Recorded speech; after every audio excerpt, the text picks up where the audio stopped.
यो समीकरण भत्क्यो र नयाँ समीकरण बन्यो, फेरि रवि लामिछाने गृहमन्त्री हुनुभयो भने आर्जु देउपाहरूलाई जगल्टामा समातेर टोपबहादुर रायमाझी भएको ठाउँमा पुर्याउनुहुन्छ। रवि लामिछानेको कुरा मात्रै आइरहेछ, 87 अरबको त कुरै आएको छैन त। अनि यहाँ उठाउनु पर्ने यो 87 अरब भनेको ब्ल्याक मनी हो, त्यसकारण यो उठ्दैन। यो यदि यो पारित भयो भने सरकार जान्छ, पारित भयो भनेदेखि भएको भए हुन्छ भन्नेमा हामी केन्द्रित छौँ। शेरा दरबारको कुरा छ, उदाहरणको लागि गिरिबन्धुको कुरा छ।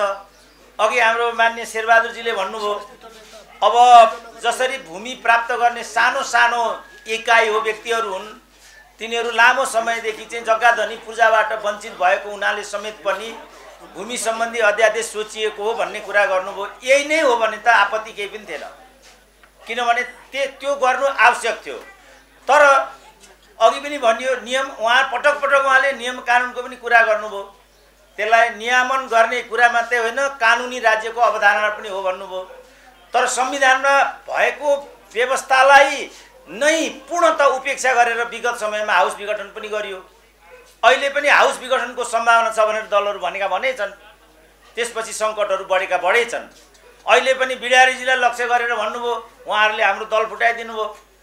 वास्तवमा त्यति बेरको नेकपालाई अथवा एमालेलाई विभाजन गर्नको लागि दल विभाजन सम्बन्धी तर र रको जुन व्यवस्था थियो, दल सम्बन्धी व्यवस्थामा चाहिँ केन्द्रीय समितिको 20% वा संसदीय दलको 20%।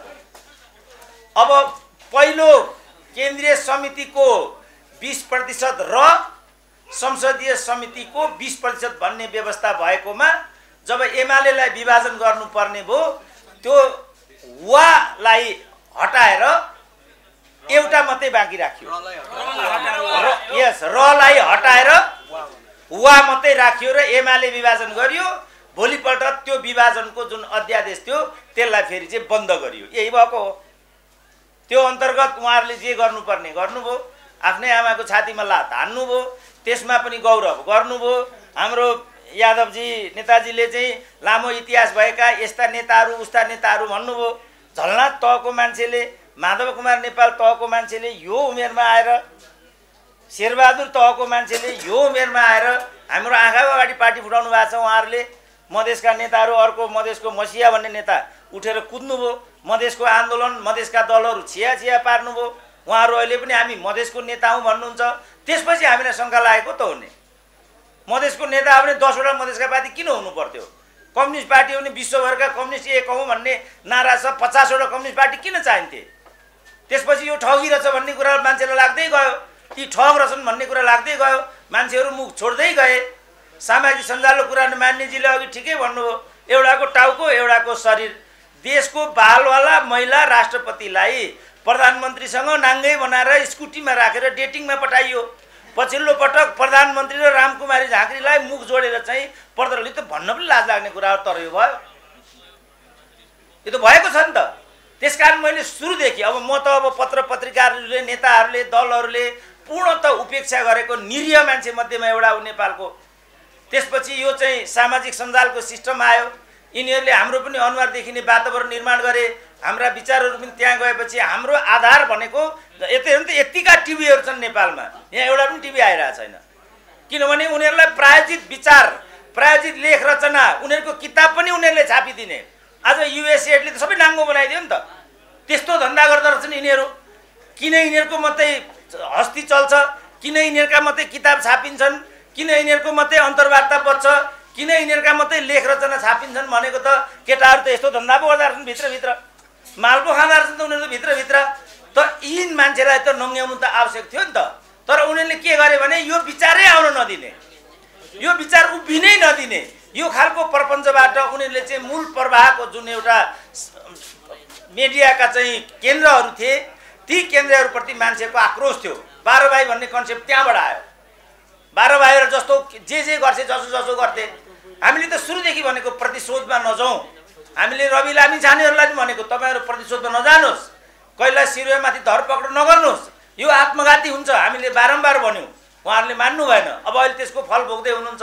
केही गरी यो समीकरण भत्क्यो र नयाँ समीकरण बन्यो, फेरि रवि लामिछाने गृहमन्त्री हुनुभयो भने आर्जु देउपाहरूलाई जगल्टामा समातेर टोपबहादुर रायमाझी भएको ठाउँमा पुर्याउनुहुन्छ, यो बहादुरी हुन्छ त?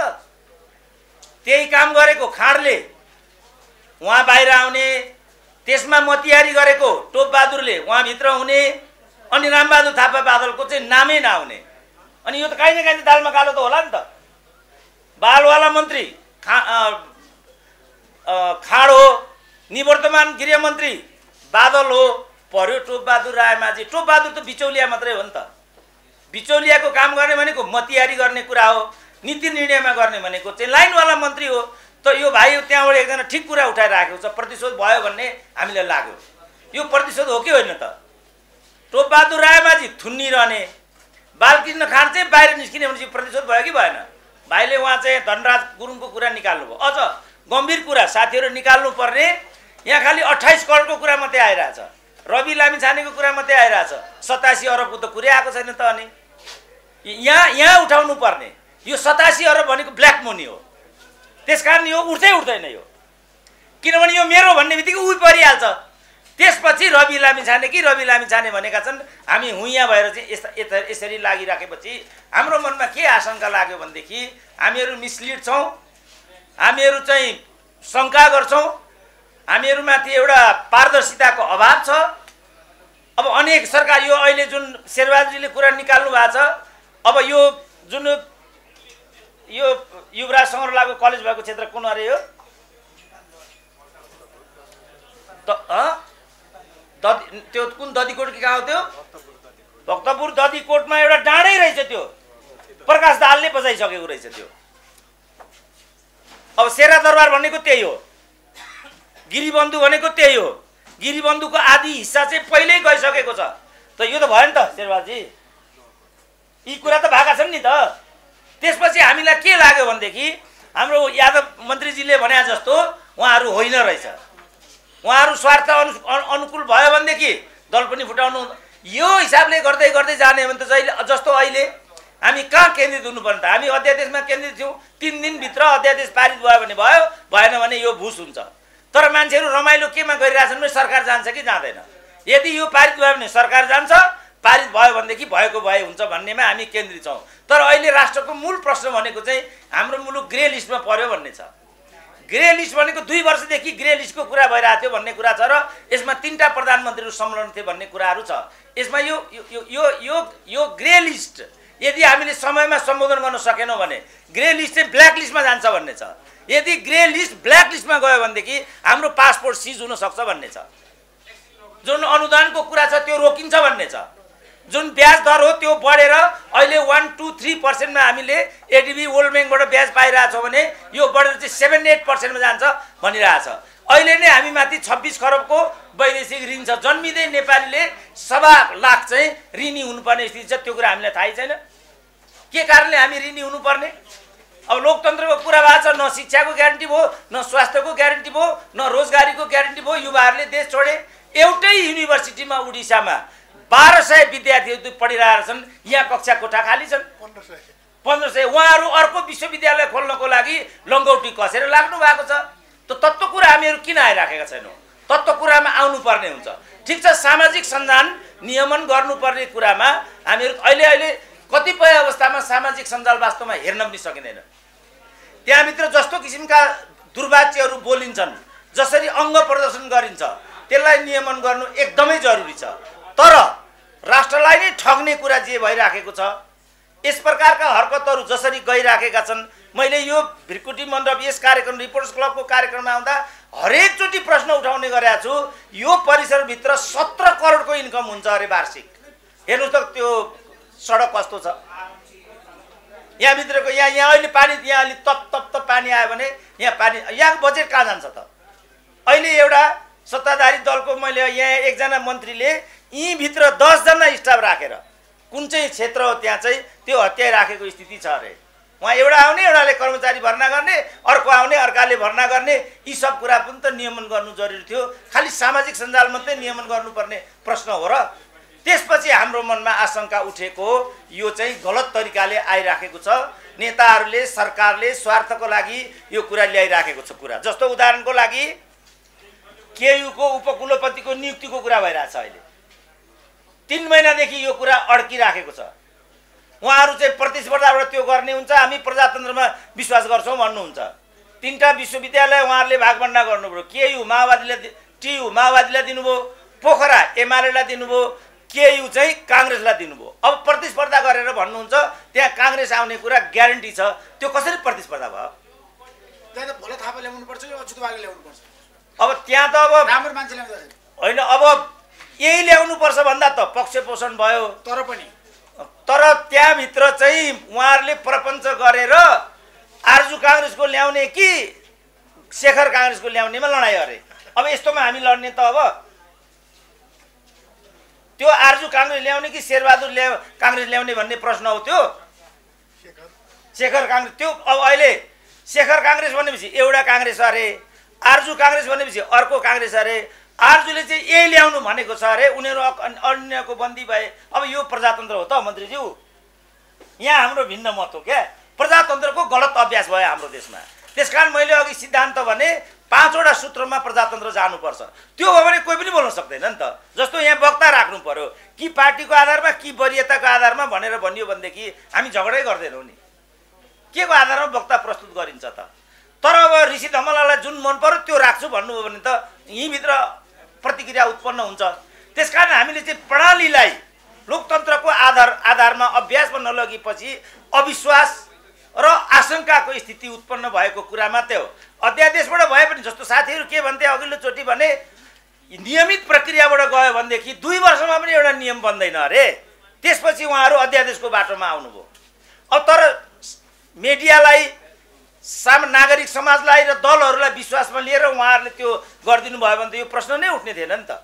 जसरी हिजो एमाले विभाजनको सन्दर्भमा रहुवाको कुरा हामीले गर्यौँ, त्यो भएको छ नि त। केपीओलीले हाउस विघटन गर्नुभएको छ, संविधानमा व्यवस्था नभएको कुरा हो नि त। अदालतले चाहिँ जुन किसिमको घोषणा गरिदिएको छ उसले चाहिँ त्यो परमादेश, त्यो परमादेश पनि त राजनीतिक आधारमा भएको छ नि त। त्यसपछि मान्छेको अदालतमा पनि आस्था छैन, त्यसपछि मान्छेको दलहरू पनि आस्था छैन, त्यसपछि मान्छेको नेताहरूप्रति पनि आस्था छैन, त्यसपछि कुरा बिग्रिएको हो। यो कुरामा हामीले चाहिँ भरलाग्दो स्थिति निर्माण गर्न सक्यौँ भने मात्रै हामी लोकतन्त्रको सही अभ्यास गर्नेछौँ र पद्धति बस्नेछ, होइन भने हामीहरू सङ्कटमा पर्नेछौँ। सङ्कटबाट कसरी उन्मुक्ति भन्ने प्रसव वेदना नै नेपाली मिडियाको बिचारा उनीहरू त रोजगारीको प्रश्न हो। अहिले जुन यो सेटको कुरा छ, यो कारणले 10,000 मान्छे बेरोजगार हुन पुगेको भन्ने छ, 800 घरहरू चाहिँ खाली भइसकेको भन्ने छ। अब कहाँ जान्छन् त उनीहरू? यो सानो एउटा चलाएर यसो पेटसम्म पालेका छन्, करोडौँ रुपियाँ आउँछ भनेर अघि भाइहरूले भन्नुभयो। यसो बुहार्तन भइरहेछ, रेगुलेसनको नाममा यसलाई पनि नियन्त्रण गर्ने हो र यो पनि बन्द भयो भने अनि उनीहरूले हतियार उठाउनु परेन? त्योबाट रोक्नको लागि पनि हामीले पारदर्शीपूर्ण तरिकाले यस्ता चिजहरू सम्बोधित भइदिए भनेदेखि हामीहरूलाई सहकार्य गर्न सजिलो हुन्छ र सहिष्णुताको वातावरण बन्छ। त्यो नै लोकतन्त्र हो भन्ने हाम्रो बुझाइ छ। त्यसको लागि लडिराखेका हौँ र हामी त्यो लडाइँ चाहिँ जारी राख्छौँ। कसैले हप्की गरेर त्यो रोकिँदैन, किन त्यो नै समयको माग हो। मलाई लाग्छ मैले अगाडि आएर चाहिँ प्रस्तुता उभिएपछि त नारायण काजीले त हान्नुपर्छ भनेर सिकाउनु भएको छ, तर म हान्दिनँ, आफ्नो बाणीलाई यहीँ रोक्छु त। तपाईँ त्यहाँ नआउनुहोस्, तपाईँ आरएनएसीमा जानुहोस् भनेर भनेको थिएँ। तपाईँसँग केही क्षमता छ भने त्यहाँ गरेर देखाउनुहोस्, त्यो देशको लागि राम्रै हुन्छ। तर पुनर्नियुक्तिमा तपाईँ नआउनुहोस् मैले भनेको थिएँ। सोसियल मिडियामा साथीहरूले यो कुलमानको विरोधी रहेछ भनेर मलाई नै लखेटे, म चुप लागेँ। यतातिर कुलमानको हुर्मत भएको भएछ, उताबाट एनएसी समाप्त भइसक्यो। अप्ठ्यारो लाग्नुपर्ने यत्र नेताहरू यहाँ हुनुहुन्छ। त्यत्रो गौरवशाली संस्था बर्बाद हुँदाखेरि हामीलाई कसरी नेपाली नेताहरू निदाउँछन् म छक्क पर्छु क्या। राज्यका संरचनाहरू बर्बाद हुने, त्यत्रा महँगा कर्मचारीहरू त्यहाँ राखे हुने। उदाहरणको लागि बुद्ध एयरसँग चाहिँ 14वटा जहाज छन्, 500 कर्मचारी छन्। हाम्रो नेवानीको आन्तरिक उडान समाप्त भइसक्यो, बाहिरको लागि 2टा जहाज, त्यो पनि ग्राउन्डेड भन्ने छ। 6000 कर्मचारी हामीले त्यहाँ पालिरहनु परेछ। यतिका भाइहरू रोजगारीको लागि यसरी छटपटाउनु परिरहेछ, उनीहरू सुतेर खाइरहेछन्। त्यसकारण मैले कुलमानको हकमा यो सरकार आउने बित्तिकै डे 1 भने चाहिँ तपाईँ त्यो राजीनामा छोडिदिनुहोस्, तपाईँलाई कुनै हालतमा त्यहाँ रहन दिँदैनन्। तर उहाँले जब्बर कस दिनुभयो। अब के कारणले कस दिनुभयो, के हुन्छ त्यो म भन्न सक्दिनँ। तर कुलमानलाई सजिलो छैन, त्यो चाहिँ म भन्न सक्छु। एकदम गाह्रो छ। मैले देख्दा